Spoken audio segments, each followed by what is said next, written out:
everyone. Welcome again to the Hunter's Playground, the place where people who love everything spooky and scary come to play. I'm your host, Christopher Abram. Today we're going to continue our discussion with Mr. Timothy Psycho Bates. But first, I'd like to say thank you to all those people who have subscribed and sent us comments and liked us. It's really helped make this show take off quicker than we thought it would. We thought we would have a very slow growth as things were, and some people may consider it a slow growth, but for us it's really jumping off. But just so you know, we appreciate it, and there are lots of things to come to make each show better, but we are gonna talk about that more later. We still have our interview with Psycho, so let's get to it. Now, one of the other things, whether it's mask or makeup, is always that hygiene factor. You know, with the makeups, you need to, one sponge per person, get a box of Q-tips or get a bag of cotton balls. With the masks, you need Lysol or some antifungal spray. Turn them inside out, spray them down, let them air out overnight. This isn't an option. This is a thing that if you care for the safety of your actors, because some nasty things can spread inside of masks. We've known of entire haunted houses where every actor came down with lice because of, one person kept changing masks and they didn't clean them out overnight. It just got worse. And it's, it's one of those things that when you start doing, whether you're doing a pro hunt or yard haunting, when you start bringing in volunteers, you got to stay on top of all of it. And that's another thing. Whenever we've worked with volunteers, we've always figured out a way.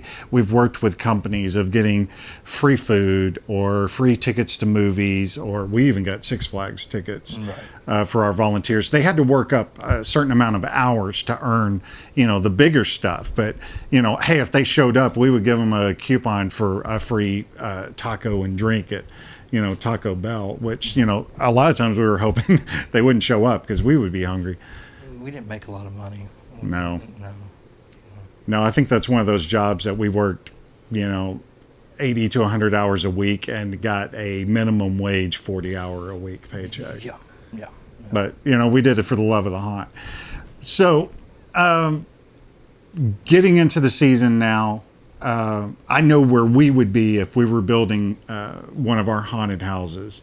Where do you think, some yard haunters, where do you think a yard haunter should be right now? Is it the layout? Definitely wrapping up your planning, your pre-planning, your design work. You should definitely be into the construction phase, getting ready to all the pre-building, any hard construction that you need to make, any big projects. You need to be, starting that now or thinking of starting it very soon.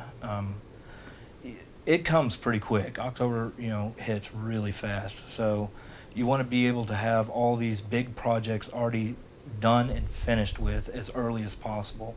That way, whenever it does come time to actually set up, you want to be able to put those large projects out and concentrate more of your time on the decorating to make it, all fit into whatever theme or whatever you're trying to accomplish.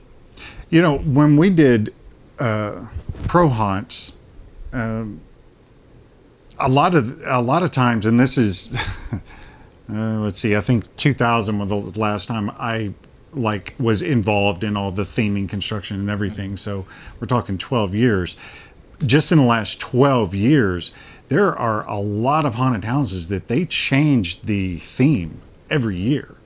Right. Where back in the day when we were doing them, it was about every 2 or 3 years you want to change the theme, and now it's every year. So if people are changing the themes, and I know that there's a lot of people now who are starting to go and pay money to get backstories written for them, so it helps them. And we're talking even yard haunters getting backstories written. When you start getting into the theme, how important do you think it is that if you come up with a certain theme, do you really want to change the entire theme, or do you want to just have a key centralized character and change around that character? I can certainly understand the whole changing of the theme. That always seems more like a marketing ploy to me, that if you have a set storyline that people are continuing to come year after year, that they would begin to feel like they're seeing the same thing over and over again. So the idea of changing the entire theme is, make it all new, all different. You get these people coming back, more often, rather than saying, oh, well, I've seen that before. I do agree with the changing, though, change the theme, but still have a central character. That provides more of an anchor of who you are, more of an identity of what this house is that you have the central either character or pivotal point or story point, and you can change everything else around that. But I think it is very important to have a pivotal point, a main point for any haunt, yard haunt or haunted house. Yeah, one of the things that we had talked about was changing from year to year, changing the rooms or the layout or something, making a 25% change. Because I know there's been times when we would take a haunted house, we would move it from one place to another, and when we would go to set it up, we would just change the flow pattern of things, and people who've worked with us before thought it was a completely different haunted house. Right. Well, the reasoning that we always gave for that is to make everything different, and for anybody who does happen to follow this haunted house, or just to keep it different. Whereas sometimes the reality of it was whatever came off the truck first, we started putting that up. Yeah. What number panel is that? I don't know. It's worn off. Okay, that's going to be the monster pit. Yeah.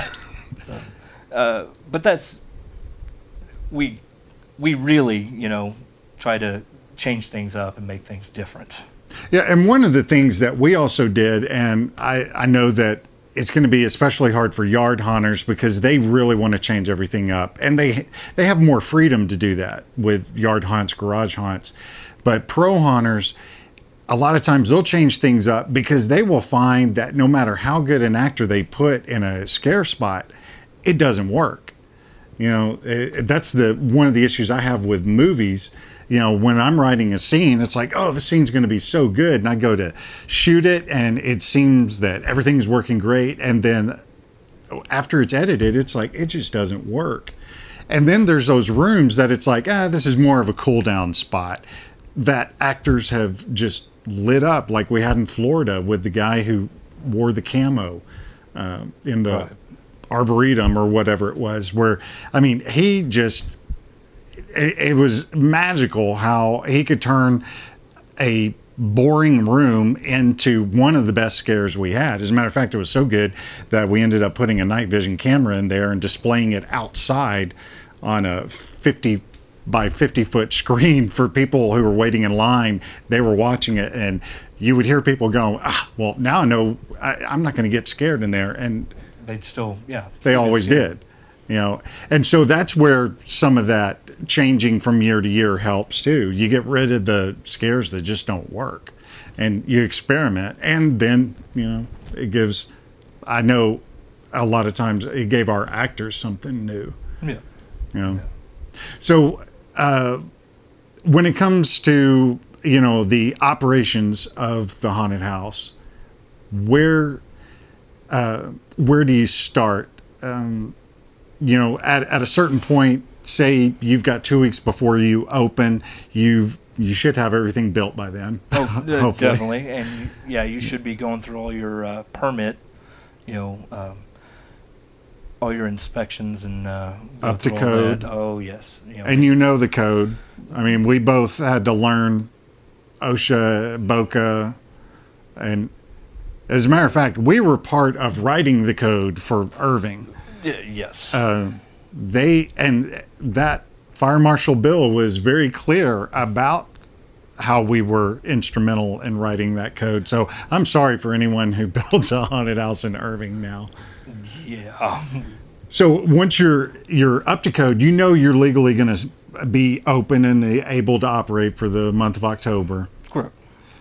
You want to start pulling in your actors now, I guess? Definitely. As soon as you can get an actor in there to start learning their spot, learning, their character, that gives them more time to become more in depth with, more in touch with what they're going to do for the scare. It gives them more of a ownership over the character, over the spot in that haunted house, so that they feel more connected to it and can actually, work it a lot better. We didn't run, well, I guess you would technically call ours theatrical haunted houses, but ours were our characters talked. We didn't allow other actors to talk in the haunted house, except for the person who was giving the spiel at the front. No touching of the, and we kept in character. When you walked up, they were not actors. They were, do not touch anything inside, or those things may touch you back. But I know that there are some haunted houses where it's kind of room to room. There's a story being told by the characters, whereas we did not lead them through. We opened up the door and good luck, hope you survive type of thing.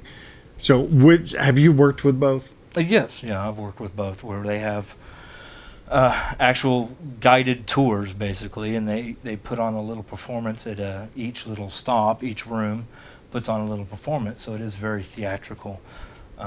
There's also some that, like us, we just open the floodgates and kick them in and say go.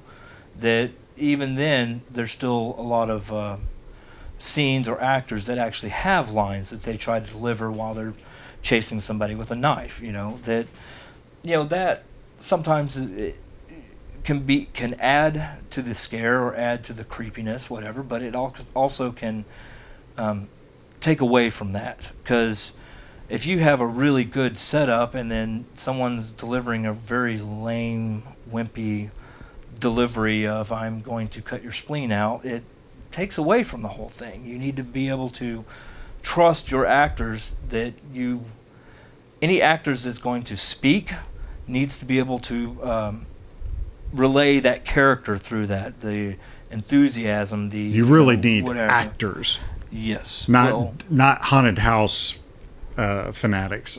Well, yeah, you need really good actors, but I would say stay away from actors. Yes. Because they're the ones who want breaks every 10 minutes and, my throat is, I need cough drops, and I need water. And when you're walking through and, you'll ask an actor, how you doing? You doing good? Actors will want to start talking about, how is their performance? What is their motivation?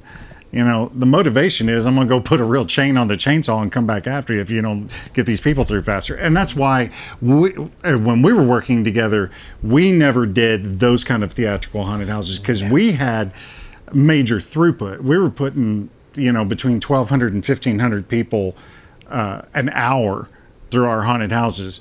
When you have actors barking lines, you're going to be lucky if you can put 200 an hour through, if you have any sizable haunted house. Now, if you're like a yard haunter or a garage haunter and you have walked your space and go, it only takes me a minute and 15 seconds to get through this, then that might be where you want to have your slowdowns, where you'll have actors delivering, certain lines. Video has become very ingrained in haunted houses now. Yeah. I've seen a lot of them where you get all your rules and regulations for the haunted house given through video that's in theme.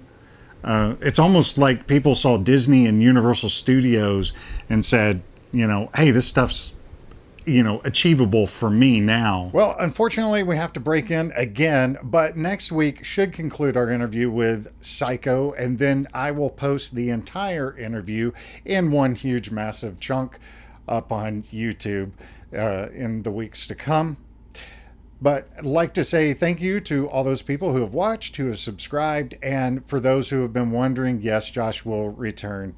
He's been missing the show, but his schedule is freeing up a little bit, and he definitely says he's got to be in the episodes, our Halloween episodes. So until next time, we will see you on the playground.